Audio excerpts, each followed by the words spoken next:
歡迎大家收睇金金貓模型頻道。今集介紹嘅模型呢，就係喺二 set 高達裏面出場嘅 HG195號哈曼大人嘅愛機卡碧尼再生版啦。咁點解要介紹佢呢？咁其中之一當然就係佢嘅設計者就係永野戶老師啦。咁細個嗰陣啊，唔知道二 set 高達裏面有好多機呢係出自佢手筆嘅。咁當時啊更加唔知道邊一個叫永野戶啦。咁而家再一次接觸翻高達模型，先知道原來有好多二 set 高達裏面嘅名機呢，都係出自佢嘅創作。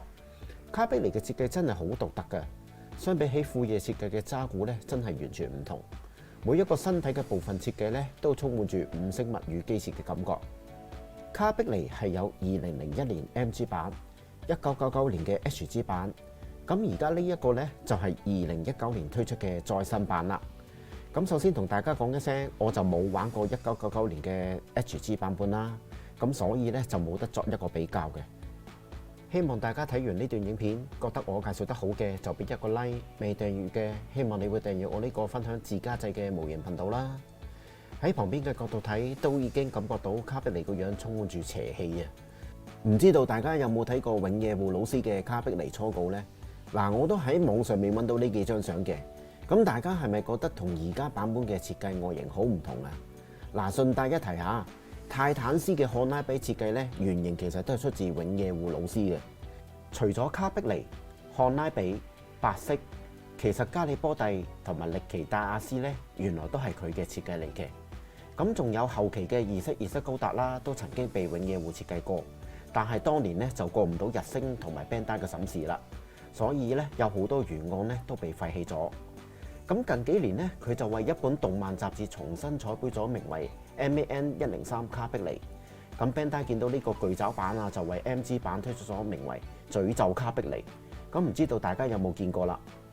咁講翻呢個 HG 卡碧尼啦，佢嘅膊頭翅膀甲呢個可動就係靠呢兩件灰色嘅組合件，用一個簡單嘅連接呢，就令到卡碧尼膊頭甲可以做到散開嘅狀態，就係咁嘅樣。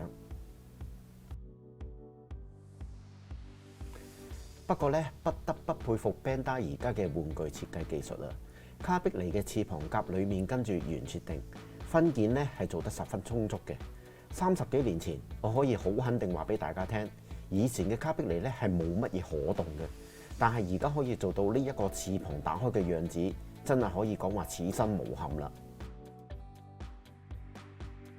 咁佢嘅手可以舉到大約咁高啦，向前屈就係咁樣嘅。有啲似介紹嘅手型嚇，腰就可以360度旋轉。不過頭部呢，就因為佢獨特嘅長尾巴設計，就冇得向左或者向右啦，只可以向上或者向下。心口呢個位置呢，可以打開嘅，不過就唔會好似 MG 咁一樣有駕駛艙睇到，可能再等多10年就會有噶啦。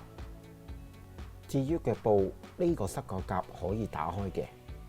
咁成隻腳就可以向前提大約呢度啦，咁腳尖咧就可以咁樣嘅，可以向後屈大約到呢度啦。當然可以打橫舉起啦。卡碧尼嘅主要武器浮游炮咧就收埋喺個尾甲嗰度，總共有10個，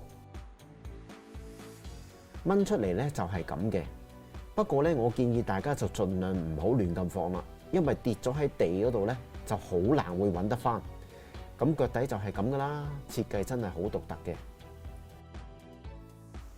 咁呢個卡碧尼嘅戰艦格納庫翅膀收納狀態呢，係呢個 HG 再生版獨有噶，方便我哋玩家收藏。咁佢另外武器嘅光速軍刀呢，就各自收藏喺個手腕上面呢一個位置，其實都真係幾特別嘅。唔知道大家中唔中意將卡碧尼咧攞住光速軍刀擺 pose 呢？就俾大家睇睇。